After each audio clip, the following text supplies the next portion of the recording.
Navita classes में आप सभी का स्वागत है। जैसा कि आप स्क्रीन पे देख पा रहे हैं, आज हम जो 9th क्लास का चैप्टर 1 है उससे एक सीरीज स्टार्ट करने जा रहे हैं, जिसमें हम चैप्टर वाइज जो 9th क्लास के साइंस की जो हम ये कवरेज दे रहे हैं, इसमें हम चैप्टर 1 से स्टार्ट करेंगे, जिसमें डिस्कस किया गया है मैटर के बारे में। मैटर क्या होता है, देखिए ऐसे ही हम चैप्टर वाइज साइंस की 9th क्लास को कवर करेंगे और साथ के साथ हम 10th क्लास के जो चैप्टर फर्स्ट से है वहाँ से हम इसको एक सीरीज़ को मेंटेन रखेंगे, ताकि जल्दी से 9th और 10th क्लास का सिलेबस कवर हो जाए।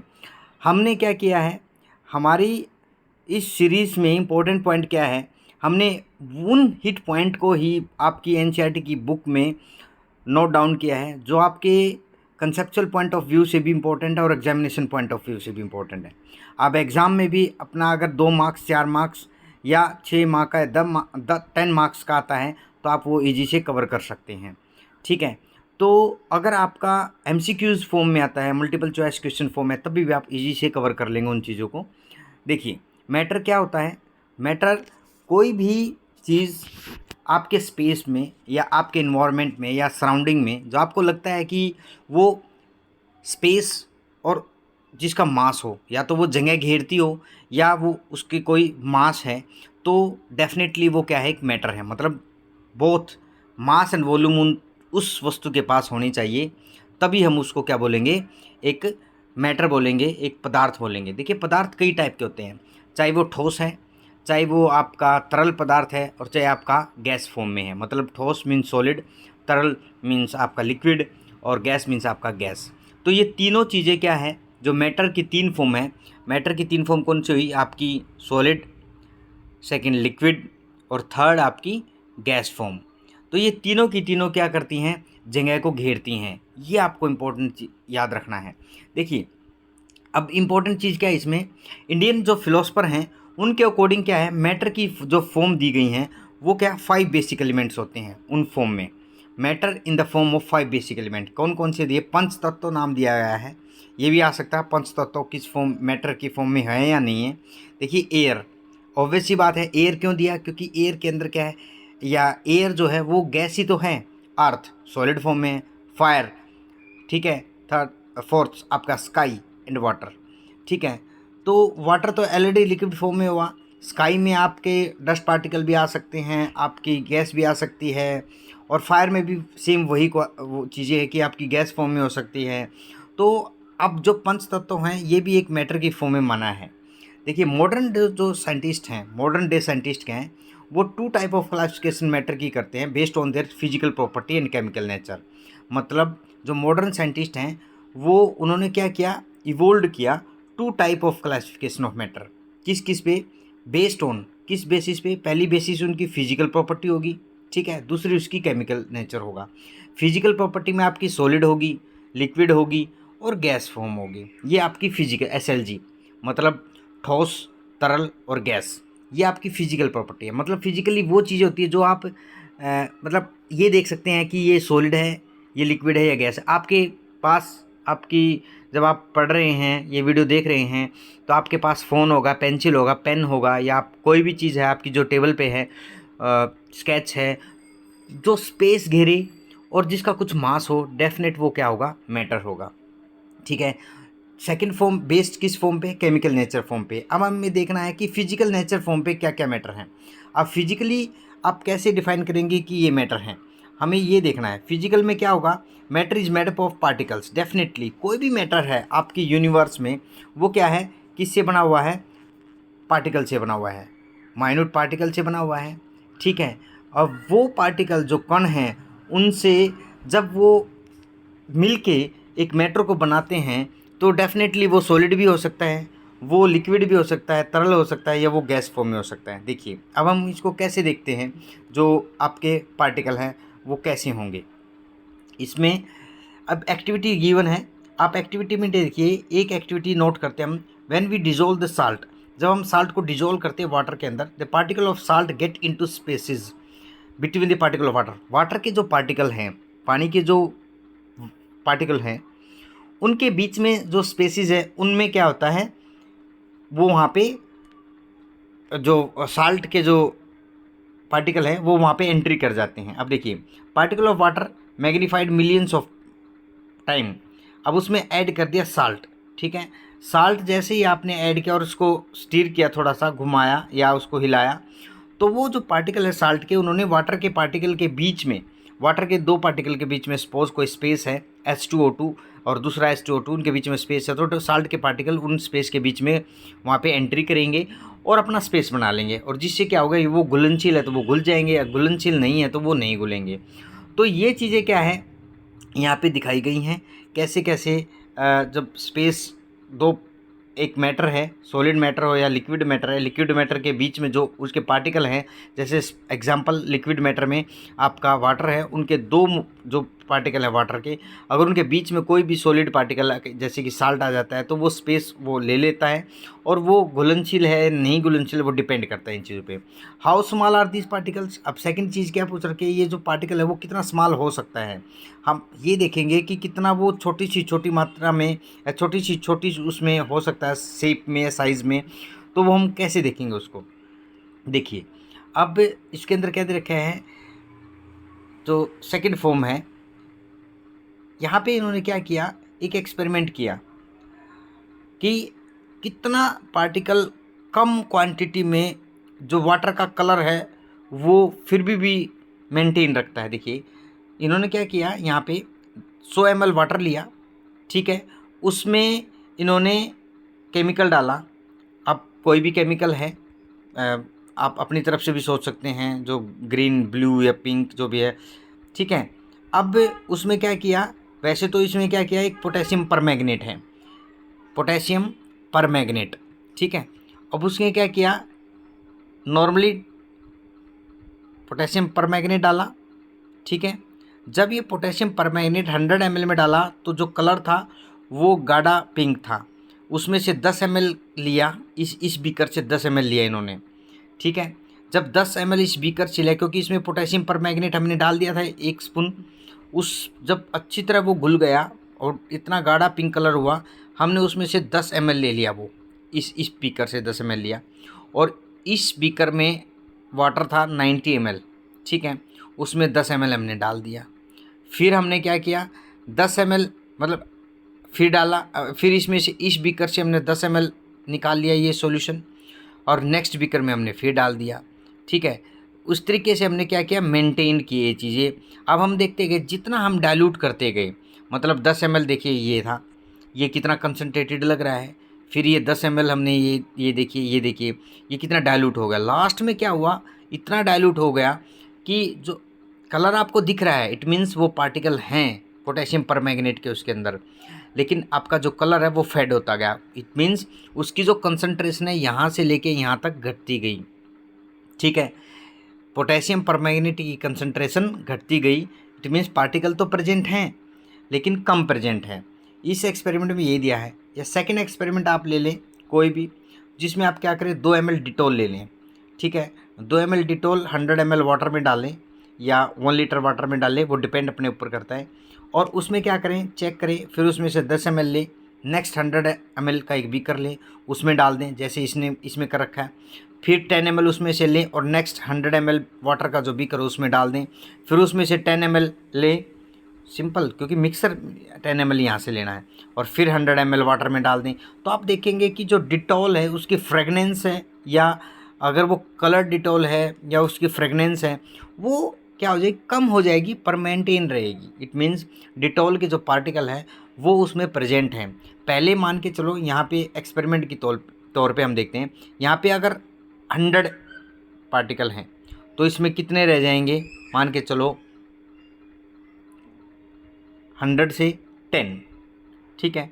इसमें मान के चलो आपके 1 पार्टिकल, ये एक हमें एग्जाम्पल ले रहे हैं, ऐसा नहीं होता कि 100 हैं। हम ये मान के चलो यहाँ पे अगर 1 लाख हैं, ठीक है, यहाँ पे कितने हो जाएंगे, 10,000 हो जाएंगे, यहाँ पे कितने हो जाएंगे, 1,000 हो जाएंगे, और यहाँ पे फाइनली 100 पार्टिकल रह जाएंगे। तो मतलब पार्टिकल की जो क्वांटिटी है वो कम हो जाएगी वहाँ पे, मतलब जो आपका सॉल्यूशन है वो क्या हो जाएगा, डाइल्यूट हो जाएगा। ये इसमें दिखाया गया है। तो इट मीन्स पार्टिकल की डेफिनेशन के अकॉर्डिंग हम देखें, पार्टिकल जो है वो स्पेस लेता है किन्हीं दो पार्टिकल के बीच में। वो पार्टिकल आपका लिक्विड है, लिक्विड के दो पार्टिकल के बीच में कोई भी सॉलिड पार्टिकल आ जाएगा, जैसे साल्ट आ गया तो वो स्पेस ले लेगा वहाँ पे। अब यहाँ पे क्या है, एक्टिविटीज़ हैं, आप ये एक्टिविटीज़ अपने घर पे कर सकते हैं। पुट एन कोई भी एक्टिविटी इनमें से ले लिए। Particle of matter are continuously moving, ये सबको पता है। जो मैटर है उसके अंदर जो पार्टिकल हैं, छोटे कण हैं, वो हमेशा मूविंग स्टेट में रहते हैं, वो घूमते रहते हैं, रोटेट करते रहते हैं। अब इसके अंदर यहाँ पे जो दिखाया गया है, the particle of matter are continuously moving. अब इसमें दिखाया गया है वो कैसे कंटिन्यूस मूव करेंगे, continuously moving, that is they possess what we call the kinetic energy. Obvious सी बात है, मतलब अगर कोई भी पार्टिकल है, कोई भी कण है किसी भी सब पदार्थ का, मैटर का, तो वो अगर कंटिन्यूसली मूविंग कर रहा है तो वो क्यों कर रहा है, क्योंकि उसकी काइनेटिक एनर्जी है, ठीक है ना। एज द टेम्परेचर राइज, जैसे हम टेम्परेचर को बढ़ाते हैं पार्टिकल मूव फास्टर, जो उसका कण है वो ज़्यादा स्पीड से मूव करेगा। यही चीज़ तो बताइए यहाँ पे, टेम्परेचर बढ़ाया तो पार्टिकल का मोमेंट बढ़ा, ये चीज़ आपको याद रखनी है। Increase in temperature the kinetic energy of particle also increase, ये याद रखना आपको। आपसे ये पूछ ले कि अगर हम किसी भी पार्टिकल, जो मैटर का पार्टिकल है, उसका टेम्परेचर बढ़ा देते हैं तो डेफिनेटली क्या हो जाएगा, अगर वो नॉर्मल सिचुएशन में, नॉर्मल कंडीशन में वो मूवमेंट तो करता ही रहता है, अगर हमने उसको टेम्परेचर बढ़ा दिया तो उसका जो काइनेटिक एनर्जी है वो बढ़ जाएगी, तो मूवमेंट उसका फास्ट हो जाएगा। ये चीज़ आपको याद रखनी है। Particle of matter intermix on their own with each other, ठीक है, ये भी इंपॉर्टेंट चीज़ है। पार्टिकल ऑफ जो मैटर हैं वो क्या होते हैं, इंटरमिक्स हो जाते हैं। This intermixing of particle of two different type of matter, ये बताया, जैसे मैंने एग्जांपल लिया कि मतलब वाटर है, वाटर के अंदर कोई साल्ट डाला, NaCl डाल दो, नॉर्मल जो कॉमन साल्ट है। आप देखो जो वाटर के जो पार्टिकल हैं दो, H2O2 और H2, उनके बीच में जो भी स्पेस होगा वो कौन ले लेगा, साल्ट ले लेगा। तो यहीं पे यहाँ पे यही बताया, intermixing of particle of two different type of matter on their own is called diffusion.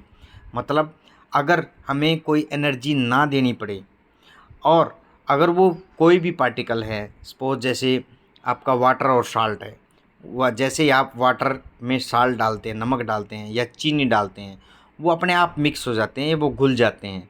तो इस प्रोसेस को क्या बोलते हैं, डिफ्यूजन बोलते हैं।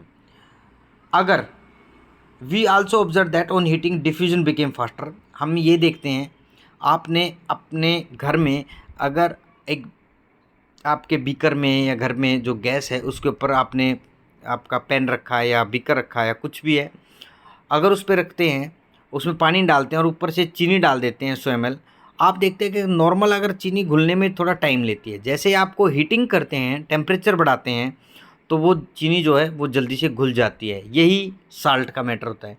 साल्ट में भी ऐसे होता है, जैसे आप नॉर्मल टेम्परेचर पे अगर पानी आपका रखा है और आपने एक स्पून साल्ट उसमें डाला तो वो थोड़ा टाइम लेगा घुलने में, लेकिन जैसे आपने उसको टेम्परेचर बढ़ाया या गैस पे रखा, स्टोव पे रखा, डेफिनेटली वो बहुत ईजी से और बहुत फास्टली वो घुल जाएगा। तो ये चीज़ें यहीं पे बता रखी हैं। इट मीन्स जैसे आप टेम्परेचर बढ़ाएंगे उसके पार्टिकल, जो मैटर के जो पार्टिकल है उसकी काइनेटिक एनर्जी क्या होगी, वो बढ़ेगी, और काइनेटिक एनर्जी बढ़ेगी तो डेफिनेटली वो पार्टिकल क्या होगा, घुलेगा, घुलनशील होगा। ये याद रखना है, ठीक है। उसके बाद यहाँ पे क्या है, ये कि ये डांसर हैं जो इदुमिश्मी डांसर हैं, मतलब इदुमिश्मी क्या है, एक ट्राइब्स हैं, ठीक है, नॉर्थ ईस्ट के अंदर। तो वो ट्राइब्स के डांस में दिखाया गया है कैसे आपस में ये बंधे हुए हैं, ये स्ट्रॉन्ग बॉन्डिंग है या वीक बॉन्डिंग है, depend on how they handle each other. ये बॉन्डिंग ऐसे दिखा रखी है और कोई मैटर नहीं है यहाँ पे या कोई मीनिंग नहीं है, ये दिखा रखा है वो आपस में कैसे कनेक्टेड है, वो आपस में कैसे बॉन्डिंग है, किस तरीके से उन्होंने आपस में होल्ड करके रखा है। तो यही आगे हम देखेंगे कैसे सॉलिड मैटर क्या होता है, लिक्विड मैटर क्या होता है और गैस मैटर क्या होता है। देखिए इसमें क्या है, जो एबे एक्टिविटी है उसमें क्या दिखाया गया वो मैंने अभी एक्सप्लेन किया। The particle of matter have force acting between them, यही चीज़ है। जब ये डांसर मैंने दिखाए थे वो उन्होंने आपस में हाथ से एक दूसरे को होल्ड करके रखा है, तो वो किस तरीके से आपस में होल्ड करते हैं, लॉक मतलब हाथों का लॉक बना लेते हैं या एकदम से टाइट हैंड से एक दूसरे को पकड़ते हैं। तो particle of matter have force acting between them, मतलब आपस में एक फोर्स आपस में अप्लाई करेंगे ताकि वो एक दूसरे से बंधे रहें। This force keep the particle together, और यही कारण है, ये जो फोर्स है आपस में पकड़ने जकड़ने रहने का, उसी कारण पार्टिकल जो है आपस में बंधे रहते हैं। The strength of this force of attraction vary from one kind of matter, यही मैंने बताया। देखिए सॉलिड के अंदर अगर पार्टिकल हैं वो स्ट्रॉन्ग बॉन्डिंग में है, बहुत स्ट्रॉन्ग अट्रैक्शन है उन दोनों के बीच में। कोई भी पार्टिकल, दो की बात करें हम अगर हम मैटर के अंदर, वैसे तो बहुत सारे होते हैं मैटर में, जैसे आयरन की बात करें, आयरन में जो आयरन के पार्टिकल होंगे वो बहुत स्ट्रांगली बॉन्ड होंगे आपस में एक दूसरे से, ठीक है। लिक्विड में लिटिल बिट क्या होगी, उनकी बॉन्डिंग जो फोर्स ऑफ अट्रैक्शन है उनके बीच में वो कम होगा, ये आपको याद रखना है। लिक्विड के अंदर क्या होगा, कम होगा, गैस के अंदर उससे भी कम होगा। आपसे क्वेश्चन पूछ सकता है कि उसको इंक्रीजिंग या डिक्रीजिंग ऑर्डर में लगाइए। देखिए सॉलिड पार्टिकल है क्योंकि वो ठोस होता है, ठीक है, ठोस होगा तो डेफिनेटली उनके बीच में वो फोर्स ऑफ अट्रैक्शन क्या होगा, स्ट्रोंग होगा, ये आपको याद रखना है। फोर्स ऑफ अट्रैक्शन उनका क्या होगा, स्ट्रोंग होगा। लिक्विड में थोड़ा वीक हो जाएगा, ठीक है, और गैस में उससे भी वीक हो जाएगा। मतलब सबसे ज़्यादा स्ट्रोंग कौन, ठोस मतलब सॉलिड, उससे तरल, उससे कम कौन होगा, तरल होगा लिक्विड, उससे कम सबसे कम गैस होगा, ठीक है। तो ये याद रखना है, जो फोर्स ऑफ अट्रैक्शन है इन तीनों में वेरीज करता है, इन तीनों में अलग होता है, एक बराबर नहीं होता है, ये ध्यान रखना आपको, यहाँ पे ये बताया गया है। उसके बाद स्टेट ऑफ मैटर, अब इसके स्टेट में बारे बात, सॉलिड स्टेट, लिक्विड स्टेट, उनकी डिफरेंट डिफरेंट जो ये हैं हम डिस्कस करेंगे। अब देखिए जो स्टेट हैं मैटर की वो तीन हैं, सॉलिड है, लिक्विड है और गैस है। मैं अभी अभी जस्ट मैंने बताया है कि सॉलिड में क्या फोर्स ऑफ अट्रैक्शन है, लिक्विड में क्या और गैस में क्या, बार बार रिपीट करने की यहाँ पे ज़रूरत नहीं, आपको याद रखना है कि सॉलिड में स्ट्रॉन्ग होती है, लिक्विड में सबसे वीक होती है और गैस में सबसे वीक होती है, ये ध्यान रखना आपको। आपस में ये कम एक दूसरे से कम फोर्स के साथ अट्रैक्ट करते हैं। अब देखिए all the above are example of solid, जितने भी उन्होंने यहाँ पे एग्जाम्पल दे रखे हैं, जैसे पेन हो गया, बुक है, नीडल है, पीस ऑफ वुडन है, ठीक है ना, ये सारे के सारे जितने भी हैं ये क्या है, सॉलिड के एग्जाम्पल है बच्चों। अब जो सॉलिड है डेफिनेटली आप देख पा रहे हैं कि सॉलिड या तो स्क्वायर फॉर्म में है या आपका सर्कल फॉर्म में है या ट्रायंगल फॉर्म में है, तो डेफिनेटली क्या है, उसका कुछ मास है और उसका स्पेस है, ठीक है। आपको ये चीज़ याद रखनी है कि दे हैव डेफिनेट शेप, ये पहले ही मैंने बोला है बेटा कि उसकी कुछ न कुछ शेप होगी, चाहे वो आपकी स्क्वायर है, चाहे सर्कल है, ठीक है ना, राउंड शेप है या ट्रायंगल शेप है, ठीक है। डिस्टिंक्ट बाउंड्री, फिक्स्ड वॉल्यूम होगी, वॉल्यूम भी बताया मैं, उसकी फिक्स वॉल्यूम है। और नेग्लिजिबल कंप्रेसिबिलिटी, आप सॉलिड को अपने हाथों से कंप्रेस नहीं कर सकते, इतना स्ट्रॉन्ग होता है वो। जैसे फ़ोन है आपके हाथ में, आप फ़ोन को थोड़ी ना कंप्रेस कर पाओगे, या आपके हाथ में कोई पेन है उसको थोड़ी ना कंप्रेस कर पाओगे, तो वो सॉलिड फॉर्म है। Tendency to maintain their shape, ये भी पता है, जो सॉलिड है जैसा है वैसा ही रहता है, उसकी जो टेंडेंसी अपनी शेप को मेंटेन करने की, ठीक है ना। जब भी उसके ऊपर आउटसाइड फोर्स लगेगा, कोई दबाव या, लेकिन सॉलिड अपनी शेप को मेंटेन रखेगा। अब यहाँ पे क्या बताया, सॉलिड में break under the force but is difficult to change their shape, they are called, so they are rigid, मतलब ये टूट सकता है फोर्स में। जैसे ही आप किसी भी चीज़, सॉलिड चीज़ पे फोर्स लगाएंगे या ऊपर से कोई भारी चीज़ का उसके ऊपर प्रेशर डालेंगे, वो टूट जाएगी पर अपनी शेप को बहुत कम वो करेगी, चेंज करेगी, ये याद रखना आपका।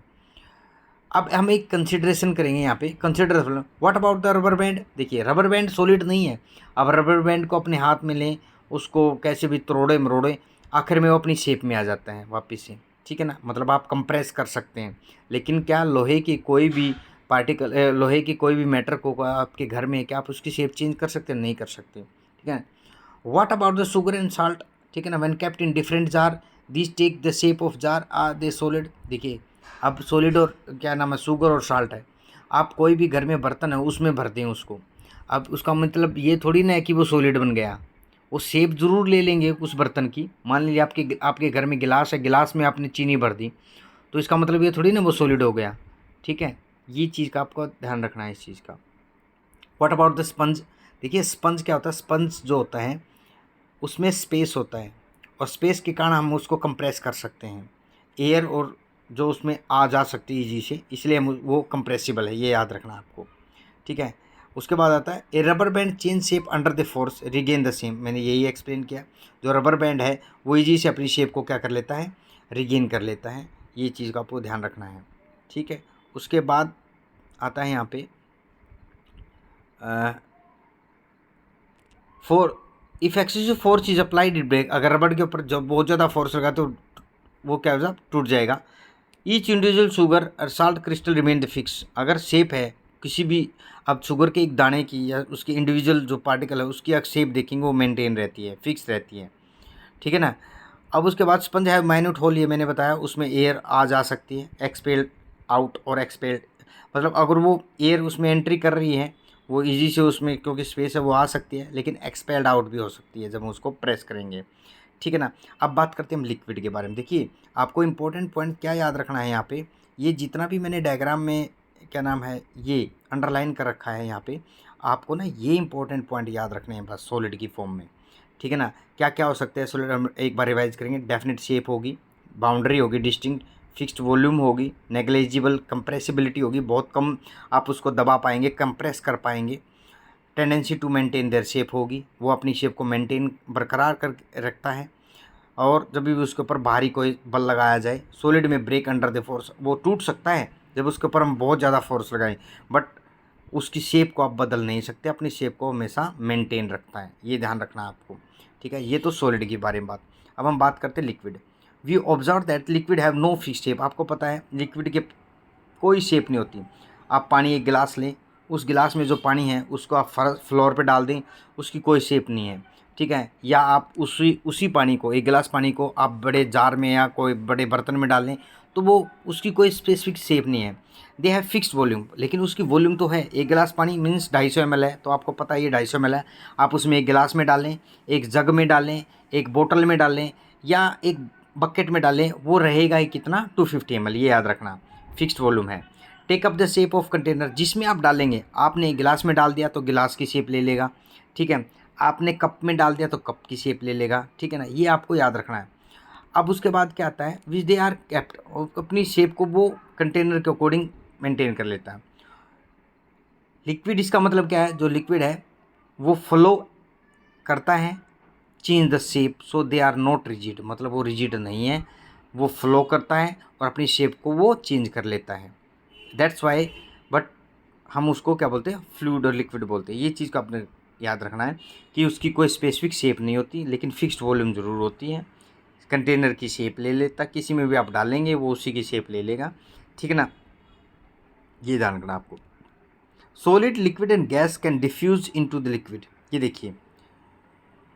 अब हम क्या कहते हैं, all living creature need to breathe for survival, जितने भी हम लिविंग क्रिएचर्स हैं इस अर्थ पे, जो जीव जंतु हैं, उनको हम सांस लेने की ज़रूरत है जीने के लिए। एक्वेटिक एनिमल कैन ब्रीथ, जो पानी में रहने वाले जीव जंतु हैं उनको सांस लेने की ज़रूरत है under water, due to the presence of dissolved oxygen. कहाँ से लेते हैं वो सांस, क्योंकि वाटर के अंदर जो डिजॉल्व्ड ऑक्सीजन है वो वहाँ से ऑक्सीजन का ग्रहण करते हैं। We may conclude that solid, liquid and gas can diffuse into the liquids, ठीक है ना। रेट ऑफ डिफ्यूजन ऑफ, अब देखिए जो सॉलिड हैं, लिक्विड्स हैं एंड गैस हैं, वो सारी की सारी किस में डिफ्यूज हो सकते हैं, लिक्विड्स में डिफ्यूज हो सकते हैं। कैसे, the rate of diffusion of liquid is, जो रेट ऑफ डिफ्यूजन है higher than that of solid. Obvious सी बात है, क्योंकि जो डिफ्यूज़न है, लिक्विड का डिफ्यूज़न जो है वो फास्टली होगा किसके कंपैरिजन में, सॉलिड के कंपैरिजन में। डिफ्यूजन का मतलब क्या है कि अगर मान लीजिए एक कोई भी लिक्विड कोई भी लिक्विड सब्सटेंस है या लिक्विड मैटर है, वो दूसरे लिक्विड मैटर में अगर हम डाल दें तो डेफिनेटली क्या होगा, वो घुलनशील होगा, वो डिफ्यूजिबल होगा, ये याद रखना आपको, ठीक है ना। लेकिन अगर हम सॉलिड डाल दें तो सॉलिड क्या होगा, वाटर लिक्विड में क्या होगा, डिफ्यूजिबल बहुत कम रेट में होगा, ये याद रखना है। Due to the fact that liquid state particle move freely, liquid state के अंदर क्यों ऐसा होता है, लिक्विड में जल्दी डिफ्यूजिबल होता है, क्यों होता है ऐसा, लिक्विड जो है लिक्विड में डिफ्यूजिबल फास्ट होता है इन कंपेयर टू सॉलिड, क्योंकि जो पार्टिकल होते हैं वो फ्रीली होते हैं लिक्विड के अंदर, ग्रेटर स्पेस होता है between each other compare to particle solid. मतलब अब मैंने बताया जो सॉलिड है, आगे ये सॉलिड पार्टिकल है, ठीक है ना। इनके इनके बीच में जो इसके पार्टिकल हैं सॉलिड के, ये सॉलिड के पार्टिकल हैं, ठीक है ना। इनके बीच में क्या है, स्पेस बहुत कम है, स्पेस, इसलिए क्या होता है डिफ्यूज़ होने की बहुत रेयर चांस है इसमें। लेकिन जो अगर हम सॉलिड लिक्विड बात करें, लिक्विड की कोई शेप नहीं होती, हमें सबको पता है। और लिक्विड के जो पार्टिकल होते उनके बीच में क्या होता है, काफ़ी स्पेस होता है। अगर काफ़ी स्पेस है तो दूसरे लिक्विड को वो अपने अंदर ले लेगा और इसको बोलते हैं डिफ्यूज़न प्रोसेस, ठीक है ना। हम बात करेंगे अब गैसीय स्टेट की। आपको पता है हम इस एनवायरनमेंट में रह रहे हैं, सराउंडिंग जो है हमारी, उसके अकॉर्डिंग क्या है, हम देखते हैं गैसीय स्टेट होती क्या है। अब क्या है, गैस में आप सोच सकते हैं एनवायरनमेंट में इतनी गैसेस हैं, और ऑक्सीजन भी है, कार्बन डाइऑक्साइड भी है, नाइट्रोजन भी है, और हम उसको कैसे एहसास करते हैं कि ये कार्बन डाइऑक्साइड है, ये ऑक्सीजन है, ये नाइट्रोजन है, ठीक है ना। बैलून आप देखते हैं, बचपन से देखते हैं बैलून को, जो गुब्बारे होते हैं वो हवा से भरे हुए होते हैं, ठीक है ना। सिलेंडर, घरों में जो गैस यूज़ की जाती है उस जो सिलेंडर होते हैं उनमें गैस होती है। तो हम कैसे देखें, गैस को हम कैसे डिफ़ाइन कर सकते हैं वो देखते हैं। देखिए, सबसे इम्पोर्टेंट चीज़ क्या है, किसी भी कंटेनर में गैस, एनवायरनमेंट में जो गैस अवेलेबल है उसकी कोई शेप नहीं है, कोई भी उसकी शेप नहीं है एनवायरनमेंट में अवेलेबल है। लेकिन अगर आपने कंटेनर में डाल दी, कंटेनर में वो डिपेंड करता है आप इसको कितना टेम्परेचर प्रेशर प्रोवाइड करवा रहे हैं, लेकिन फिर भी वो कंटेनर की शेप नहीं ले सकता। ये आपको याद रखना, जो गैसेज होती हैं वो किसी भी कंटेनर की वो शेप नहीं ले सकते, ये आपको याद रखना है। अब हम बात करें गैसेज की। We have observe that gases are highly compressible. अब मैंने बताया आपके घर में जो आप देखिए नॉर्मल इन्वायरमेंट में आप क्या देखते हैं, मीथेन भी अवेलेबल होती है बहुत लेस क्वांटिटी में। आप मीथेन जो होती है CH4, ये बहुत कम क्वांटिटी में होती है। नाइट्रोजन काफ़ी क्वांटिटी में होती है, नाइट्रोजन N2, ठीक है। ऑक्सीजन भी अवेलेबल है, कार्बन डाइऑक्साइड भी अवेलेबल है, ये सभी अवेलेबल है इन्वायरमेंट के अंदर। लेकिन क्या होता है, जो घरों में जो LPG सिलेंडर होते हैं, लिक्विफाइड पेट्रोलियम गैस के जो सिलेंडर हैं, आप देखिए वो कितने कंप्रेस करके भरे जाते हैं, मतलब वो सिलेंडर में कितनी गैस होती है कि वो हाईली कंप्रेसिबल है। इसलिए हम देखते हैं एक छोटे से सिलेंडर में, जिसका साइज़ ही ये मान के चलो कि आपके छोटे बच्चे के जितना साइज़ है, मान के जो 5 साल का बच्चा है उससे हाइट के अकॉर्डिंग और उसके अकॉर्डिंग देखें, लेकिन उसमें जो गैस आती है कितनी कंप्रेस की जाती होगी ताकि वो 1 महीने 1.5 महीने तक हमारे घरों में यूज़ हो सके।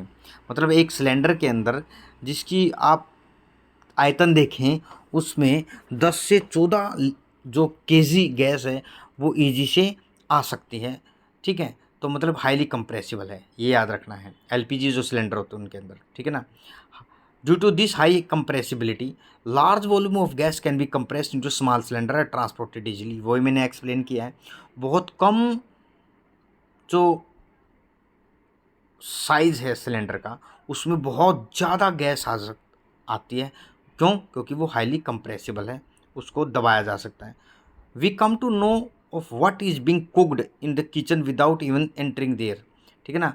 दूसरी चीज़, गैस की सबसे अच्छी इम्पोर्टेंट जो प्रॉपर्टी क्या है कि आप दूर से बता सकते हैं, जैसे आप घर में एंट्री किए तो आप उसकी स्मेल से बता देंगे कि घर में क्या बन रहा है। ये भी क्या है, एक गैस की फॉर्म में होती है स्मेल जो है। तो उसके बाद क्या है, due to the high speed of particle, gas के जो पार्टिकल होते हैं, देखिए सॉलिड जो पार्टिकल होते हैं, लिक्विड पार्टिकल और गैस पार्टिकल, इनकी जो स्पीड होती है उनमें डिफरेंस होता है। जो सॉलिड के पार्टिकल होते हैं बहुत कम स्पीड से मूवमेंट करते हैं, मूव करते हैं। उसके बाद लिक्विड थोड़ी सी फास्ट स्पीड के करते हैं, लेकिन जो गैस पार्टिकल होते हैं वो इन तीनों में सबसे ज़्यादा फास्ट मूवमेंट करते हैं, उनकी रोटेशन बहुत ज़्यादा फास्ट होती है। देखिए हाई स्पीड ऑफ पार्टिकल होते हैं, लार्ज स्पेस बिटवीन दैम, उनके अब जब वो फास्ट स्पीड से मूवमेंट करेंगे या वो इधर उधर दौड़ेंगे तो डेफिनेटली उनके बीच में स्पेस ज़्यादा है। इसका मतलब सॉलिड में तो स्पेस कम होता है, ये यहाँ पे एक्सप्लेन किया हुआ है। ये देखिए इसमें क्या है, सॉलिड में स्पेस कितना कम दिया गया है, यहाँ पे सॉलिड में स्पेस ही नहीं है, लिक्विड में लिटिल बिट स्पेस है ताकि और कोई डिफ्यूजन हो जाए, इजी से डिफ्यूजन हो जाए। इसलिए ऊपर एक्सप्लेन किया था कि सॉलिड के अंदर एक सॉलिड का डिफ्यूजन अवेलेबल नहीं हो सकता क्योंकि स्पेस ही नहीं होता, लेकिन लिक्विड में हो सकता है क्योंकि स्पेस अवेलेबल है। और गैस जो पार्टिकल होते हैं हाईली मूवेबल होते हैं, उनके बीच में देखिए स्पेस कितना अवेलेबल है। और इसी स्पेस के कारण क्या होता है, ये पार्टिकल जो होते हैं वो रैंडमली मूव करते हैं विद हाई स्पीड के साथ, और एक गैस दूसरी गैस में ईजिली से वो घुल सकते हैं, ठीक है ना। ये चीज़ याद रखनी है। आप देखिए यहाँ पे इसमें दिखाया गया है the gaseous state particle move about randomly at high speed, बहुत रेंडमली हाई स्पीड के साथ मूवमेंट करते हैं ये। The pressure exerted by is because of this force exerted by gas particle per unit area on the wall of container. मतलब यही reason है कि जो पार्टिकल हैं वो इतनी फास्ट स्पीड से मूवमेंट करते हैं रेंडमली, और वो जो कंटेनर जिसमें वो भरे हुए हैं वो उस कंटेनर की जो वॉल है उसके ऊपर इतना प्रेशर एक्सर्ट करते हैं, इतना फोर्स लगाते हैं। ये लिख रखा है the pressure exerted by the gas is because of this force exerted by the gas particle per unit area on the wall of container. ठीक है ना, यही मूवमेंट के कारण वो प्रेशर एक्सर्ट करते हैं कंटेनर की वॉल के ऊपर।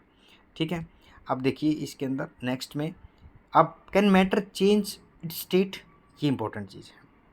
यहाँ पे हम पढ़ेंगे, काफ़ी क्वेश्चन भी दिए गए हैं, क्वेश्चन देख सकते हैं। इसमें क्या दिखाया है, tabulate the difference in characteristic of state of matter. आप टैबुलेट कर सकते हैं, इसमें एक साइड में सॉलिड, एक साइड में लिक्विड और एक गैस। ठीक है ना, इसमें लिख सकते हैं डिफरेंस करके तीनों में। ये क्वेश्चन बता रहा हूँ, उसकी शेप वॉल्यूम ठीक है बरकरार रहती है, कंप्रेस नहीं कर सकते। लिक्विड में क्या होती है, शेप कोई शेप नहीं होती, वॉल्यूम फिक्स होती है, कंप्रेसिबिलिटी का इतना वो नहीं होता लिक्विड के अंदर। ठीक है ना, गैस में कोई शेप नहीं होती। ठीक है ना, वॉल्यूम होती है अगर वॉल्यूम है अवेलेबल, लेकिन कंप्रेसिव हाईली कंप्रेसिबल है। ये चीज़ आप लिख सकते हैं इसमें। इसके बीच में सॉलिड पार्टिकल जो है उनके बीच में स्पेस बहुत कम होता है, मतलब पार्टिकल जब मूवमेंट होता है बहुत कम है, स्पेस कम है तो पार्टिकल मूवमेंट कम है। इनमें स्पेस होता है इसलिए particle in compare to solid particle का मूवमेंट थोड़ा फास्ट होता है। गैस के अंदर स्पेस ज़्यादा है इसलिए पार्टिकल मूवमेंट ज़्यादा होता है, और ज़्यादा है कारण जिस भी कंटेनर में वो गैस है वो उसकी वॉल के ऊपर इतना फास्ट फोर्स एक्सर्ट करती है उस पार्टिकल के कारण। ठीक है, ये चीज़ आपको डिफ्रेंशिएट कर सकते हैं। यहाँ पे टैबुलेट कर दिया हमने डिफरेंस को। Comment upon the flowing rigidity, rigidity solid rigid होता है। ठीक है ना, अपनी शेप को मेंटेन रखता है। वो जब हाईली फोर्स डालेंगे तो वो टूट जाएगा, अपनी शेप को नहीं चेंज करेगा। कंप्रेसिबिलिटी, सॉलिड कंप्रेस नहीं हो सकता, गैस कंप्रेस हो सकती है। ठीक है ना, फ्लूइडिटी, लिक्विड फ्लूइड है मूवमेंट करेगा, गैस सॉलिड कभी भी मूवमेंट नहीं कर सकता। Filling of a gas container, shape क्या होती है, सॉलिड की शेप होती है, लिक्विड की कोई शेप नहीं होती, गैस की भी कोई। काइनेटिक एनर्जी, काइनेटिक एनर्जी वो होती है जो पार्टिकल है मैटर के अंदर उनका मूवमेंट कितना है। गैस के अंदर बहुत ज़्यादा मूवमेंट होता है in compare to liquid, and liquid के अंदर ज़्यादा होता है इन कम्पेयर टू सॉलिड। आप ऐसे सीक्वेंस में लिख सकते हैं, gas kinetic energy more compare to the liquid, and liquid जो kinetic energy more compare to the solid, GLS। ठीक है ना, ये चीज़ आपको याद रखनी है। अब डेंसिटी, डेंसिटी की बात कर सकते हैं हम, किसकी डेंसिटी ज़्यादा होगी। ठीक है, ये क्वेश्चन है आपके लिए, आप मुझे बताएंगे कौन ज़्यादा डेंसिटी बेस पे आप डिफरेंशिएट कैसे कर सकते हैं उसको। ठीक है, उसके बाद आता है can matter change it state, yes क्यों नहीं कर सकते। देखिए हम एक अच्छा यहाँ पे एग्जांपल लेंगे। 3 स्टेट ऑफ मैटर हमने देखी।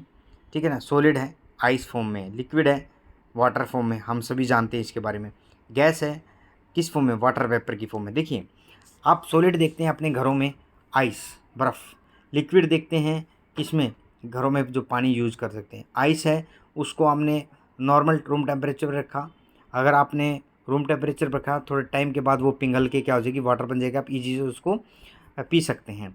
उसके बाद जैसे ही उस वाटर को हम क्या करते हैं, हीट देते हैं या गैस देते हैं, उसको हीटिंग देते हैं, तो उसके बाद क्या हो जाता है, वही वाटर वाटर वेपर में चेंज हो जाता है।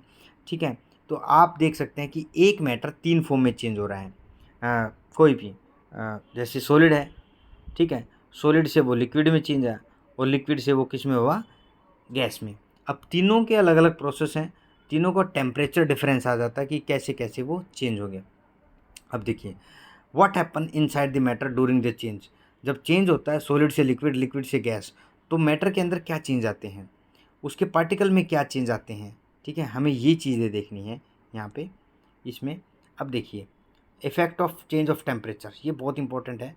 Effect of change of temperature, जैसे हम टेम्परेचर को चेंज करेंगे तो वो कैसे चेंज होगा। Take about 150 gram of ice in the beaker, हम बीकर में 150 ग्राम आइस ले लेते हैं, उसको बर्नर जो है उसमें हीटिंग करते हैं, हम ग्लास रोड से उसको स्टीर करते हैं, थोड़ा हाथ घुमाते हिलाते हैं, और थर्मोमीटर से देखते हैं उसका टेम्परेचर कितना चेंज आ रहा है। ठीक है, तो वो कितनी, हम ये देखेंगे कि आपने कितने टाइम बाद जो 150 ग्राम जो आइस है बीकर में, वो टेम्परेचर कितना चेंज करके आपने कितनी फास्टली वो लिक्विड में चेंज कर दिया। ठीक है, दूसरी चीज़ क्या है यहाँ पे, अब हम क्या लेते हैं, conversion of water to water vapour. अब इसमें हम क्या देखते हैं, यहाँ पे हमने वाटर लिया, ठीक है, हमने हीट किया बर्नर से, ठीक है, हीटिंग करके बीकर के अंदर ग्लास स्टील मतलब जो रोड है उससे हम उसको हिलाएंगे, हिलाते रहेंगे और टेम्परेचर को चेक करेंगे थर्मोमीटर से कि कितना टेम्परेचर चेंज आ रहा है और कब वाटर वेपर में चेंज होगा। यहाँ पे हम देखेंगे कब आइस वाटर में चेंज होगी, ये इंपॉर्टेंट चीज़ है, कितने टेम्परेचर पे चेंज हो रही है और यहाँ पे लिक्विड कितने टेम्परेचर पे वेपर में चेंज हो रहा है, ये देखने का हमें इंपॉर्टेंट चीज़ है यहाँ पे। अब देखिए इसमें क्या दे रखा है, ऑन इंक्रीजिंग द टेम्परेचर, बहुत इंपॉर्टेंट पॉइंट है और ये जो पॉइंट आप इजी से पढ़ सकते हैं जब हम कंसेप्ट क्लियर करेंगे इसमें। ऑन इंक्रीजिंग द टेम्परेचर, हमें सिर्फ टेम्परेचर इंक्रीज करना सॉलिड का ऑब्वियस सी बात है। जब सॉलिड पार्टिकल किस फॉर्म में है, आइस फॉर्म में, मतलब आइस है वो सॉलिड की फॉर्म में है, तो उसके जो पार्टिकल का मूवमेंट होगा, जैसे ही आप टेम्परेचर बढ़ाए, सॉलिड फॉर्म में क्या होता है, पार्टिकल की जो काइनेटिक एनर्जी कम होती है, मतलब पार्टिकल का मूवमेंट कम होता है, ऑब्वियस सी बात है। टेम्परेचर बढ़ाया, पार्टिकल की काइनेटिक एनर्जी बढ़ गई यहाँ पे, और काइनेटिक एनर्जी बढ़ेगी पार्टिकल की तो क्या होगा, the particle start vibrating with a greater speed, obvious सी बात है, वो उनका मूवमेंट फास्ट हो जाएगा, ठीक है ना। The energy supplied by heat overcome the force of attraction, जो फोर्स ऑफ अट्रैक्शन है उन पार्टिकल के बीच में सॉलिड फॉर्म में, जैसे ही आपने हीट प्रोवाइड की वो फोर्स ऑफ अट्रैक्शन उनके बीच में टूट गई और वो पार्टिकल फ्रीली मूवमेंट करने लग गए। इसलिए सॉलिड फॉर्म लिक्विड फॉर्म में चेंज होगी, क्योंकि उनके बीच में जो फोर्स ऑफ अट्रैक्शन था वो वीक हो गया क्योंकि आपने उसको हीट प्रोवाइड की। ये आपको याद रखना है। The particle leave their fixed position and start moving more freely, a stage is reach when solid melt and converted to liquid. ठीक है, ये याद रखना आपको। और जब कोई ऐसी स्टेज आए जब सॉलिड लिक्विड में चेंज हो जाए एक स्पेसिफिक टेम्परेचर के ऊपर और एटमॉस्फेरिक प्रेशर के अंदर, तो उसको बोलते हैं मेल्टिंग पॉइंट। ये बहुत इंपॉर्टेंट है, काफ़ी एग्जाम में पूछा गया है। What is melting point? Melting point of a solid is, ये याद रखना, मेल्टिंग पॉइंट किसका होता है? सॉलिड का होता है। कभी आप गलती से किसी और का कर दो, मेल्टिंग पॉइंट सॉलिड का होता है, याद रखना। और बॉइलिंग पॉइंट लिक्विड का होता है, ठीक है ना।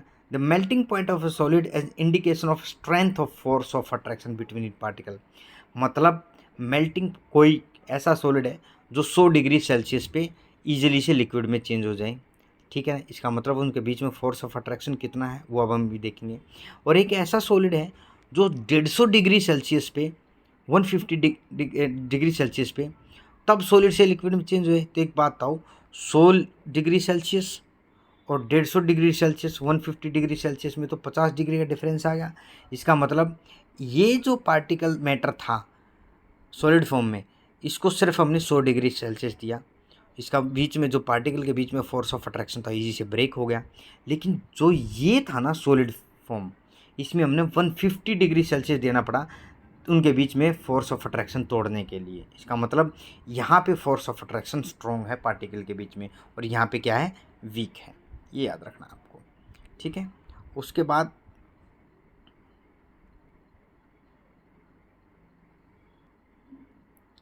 ये है, उसके बाद देखिए मेल्टिंग पॉइंट जो आइस का वो कितना है, 273.16 केल्विन। ये याद रखना आपको, 273 केल्विन, 0.16 है, हम राउंड फिगर में लेते हैं इसको।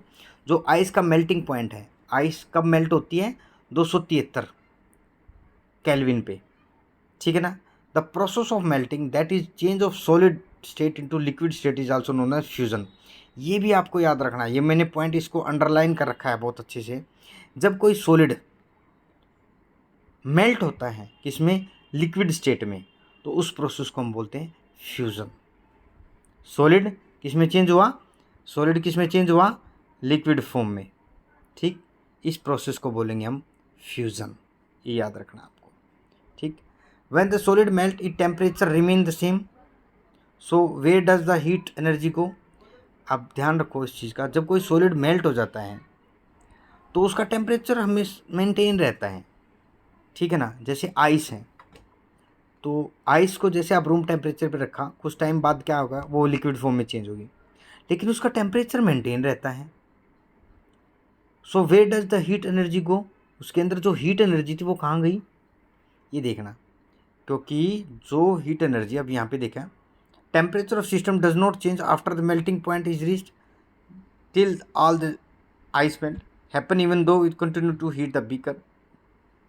जो फोर्स ऑफ अट्रैक्शन है यहाँ पे ये दे रखा है, जो टेम्परेचर मेंटेन रहने का मीनिंग ये है, जो उनके बीच में फोर्स ऑफ अट्रैक्शन है ना, वही रीज़न है कि वहाँ पे जो एनर्जी है वो यूटिलाइज हो जाती है उनको ब्रेक करने के लिए।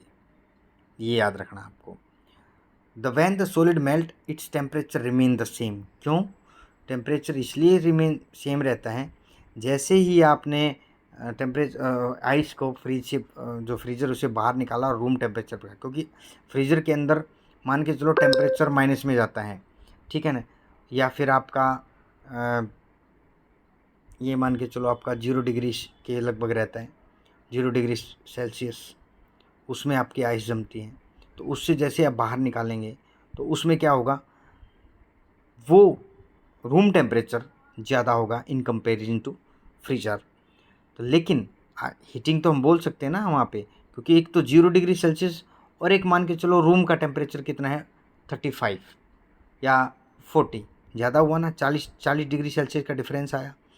तो इट मीन्स ये कहाँ आपको एनर्जी जो नहीं रिलीज़ हो रही या नहीं दिखाई दे रही, वो इसलिए नहीं हो रही, या टेम्परेचर क्यों मेंटेन हुआ उसका, आइस का या नॉर्मल जो वाटर है उसका टेम्परेचर क्यों मेंटेन हुआ, क्योंकि जो फोर्स ऑफ अट्रैक्शन है वो टूटने में जो एनर्जी यूटिलाइज हुई वो वहाँ पे इक्विलिब्रेट कर गई।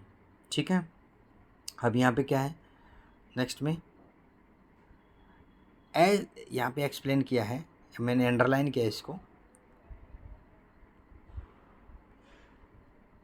क्या है ये देखिए, as this heat energy is absorbed by the ice without showing any rise in temperature। Obvious सी बात है, आइस ने जैसे ही उस हीट एनर्जी को एब्जॉर्ब किया बिना कोई टेम्परेचर बढ़े हुए, it is consider that it get hidden into the content of beaker and is known as latent heat.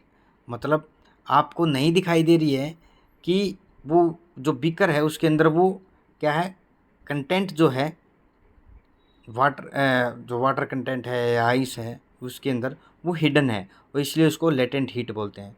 Latent means hidden heat, amount of heat energy that is required to change 1 kilogram of solid into liquid at atmospheric pressure at its melting point is known at latent heat of fusion.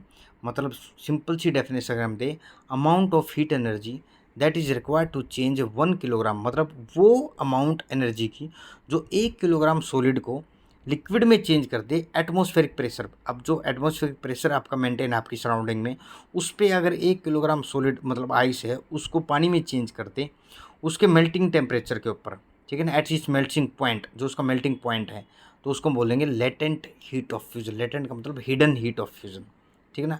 Particle of water at 0 degree Celsius have more energy as compare to particle in ice at the same temperature. Obvious सी बात है, जो particle है water के 0 degree Celsius पे, ठीक है ना, उनके पास ज़्यादा एनर्जी होगी अगर particle in ice at the same temperature. Ice में तो पार्टिकल क्या होंगे, आपस में बॉन्डिंग स्ट्रॉन्ग होगी, ऑब्वियस सी बात है, वो पार्टिकल मूवमेंट नहीं कर पा रहे हैं आपस में, इतने फोर्स ऑफ अट्रैक्शन से बाउंड है। लेकिन जैसे वो लिक्विड में चेंज हुए या 0 डिग्री सेल्सियस पे आए, वहाँ पे उनका मूवमेंट ज़्यादा होगा, तो इसलिए उनके पास क्या होगी, काइनेटिक एनर्जी ज़्यादा होगी, ठीक है ना। तो अब नेक्स्ट क्या है, at the certain temperature a point is reached when the particle have enough energy to break free from the force of attraction to each other. एक ऐसा टेम्परेचर आएगा, तो एक सर्टेन टेम्परेचर के ऊपर एक ऐसा पॉइंट आएगा जिसमें जो फोर्स ऑफ अट्रैक्शन के साथ वो पार्टिकल आपस में बाउंड है वो ब्रेक हो जाएगा और वो पार्टिकल आपस में मूवमेंट बहुत ईजी हो जाएगा। At this temperature liquid start changing into gas. अब यहाँ पे क्या था, पहले हमने आइस से वाटर में लिक्विड में चेंज किया जिसको हमने फ्यूज़न प्रोसेस बोला। यहाँ पे हमने मेल्टिंग पॉइंट भी एक्सप्लेन किया, मेल्टिंग पॉइंट क्या होता है, ठीक है ना। यहाँ पे हमने लेटेंट हीट ऑफ जो एनर्जी है, लेटेंट हीट ऑफ फ्यूज़न है, वो भी एक्सप्लेन किया, ठीक है ना। अब यहाँ पे हम बात करें लिक्विड को, अगर हम टेम्परेचर इतना हाई दे दें और वो किस में चेंज हो जाए, वेपर में चेंज हो जाए, गैस में चेंज हो जाए। वेपर क्या होती है, गैस ही तो फॉर्म होती है। तो हम कैसे देखेंगे उसको, the particle have enough energy to break the free from the force of attraction of each other. At this temperature the liquid start changing into gas. इतना टेम्परेचर दे दे कि वो एक ऐसा पॉइंट पहुंच जाए जिसमें पार्टिकल अपने जो अट्रैक्शन है उसको तोड़ के और एक फ्री स्टेट में हो जाए, जिससे कि लिक्विड किस में चेंज हो जाएगा, गैस में। इसको बोलते हैं the temperature at which liquid start boiling. ये याद रखना, वो टेम्परेचर जिसके ऊपर जो कोई भी तरल पदार्थ है उबलना स्टार्ट हो जाए एटमॉस्फेरिक प्रेशर पे, नॉर्मल एटमॉस्फेरिक प्रेशर है, is known as the boiling point. याद रखना आपको। कोई भी लिक्विड क्या करे, ऐसे टेम्परेचर के ऊपर बॉयल होना स्टार्ट कर दे, किस पे, एटमॉस्फेरिक प्रेशर। अगर नॉर्मल एटमॉस्फेरिक प्रेशर आप अवेलेबल हैं जहाँ पे भी, is known as the boiling point. Temperature at which a liquid start boiling at the atmospheric pressure is known as boiling point. Boiling is a bulk phenomenon. Particle from bulk of the liquid gain enough energy to change into the vapor state. Obvious सी बात है, जब liquid form में है, मैंने बताया था liquid form जो होती है उनके जो पार्टिकल होते हैं फ्रीली मूवमेंट कर सकते हैं, स्पेस लिटिल बिट होता है उनके बीच में, ठीक है ना। सॉलिड में तो होता ही नहीं, ये मूवमेंट करते हैं। अगर आप इसको टेम्परेचर दे रहे हैं तो कितनी फास्टली मूवमेंट करेंगे ये पार्टिकल, उनके बीच में force of attraction break down हो जाएगा। और जब ऐसे टेम्परेचर, सर्टेन टेम्परेचर के ऊपर जब उसको बॉयल कर रहे हैं या टेम्परेचर दे रहे हैं तो फोर्स ऑफ अट्रैक्शन उन दोनों के बीच में जब ब्रेक होगा तो वो किस चेंज में होंगे, गैस की फॉर्म में चेंज होंगे, वेपर की फॉर्म में चेंज होंगे। तो इसी को बोलते हैं boiling point. For water this temperature boiling 373 kelvin. मतलब 373 केल्विन कितना होता है, 100 डिग्री सेल्सियस। 100 डिग्री सेल्सियस, ठीक है ना। ये याद रखना, मैंने पीछे भी बताया था 0 डिग्री सेल्सियस जो होता है इज इक्वल टू 273 केल्विन, ठीक। अगर आपने 100 डिग्री सेल्सियस देखना है तो इसमें ये जोड़ दो, 100 डिग्री सेल्सियस में क्या जोड़ दो, 273 जोड़ दो। 273 plus 100 is equal to 373 kelvin, ठीक है ना। ये याद रखना आपको।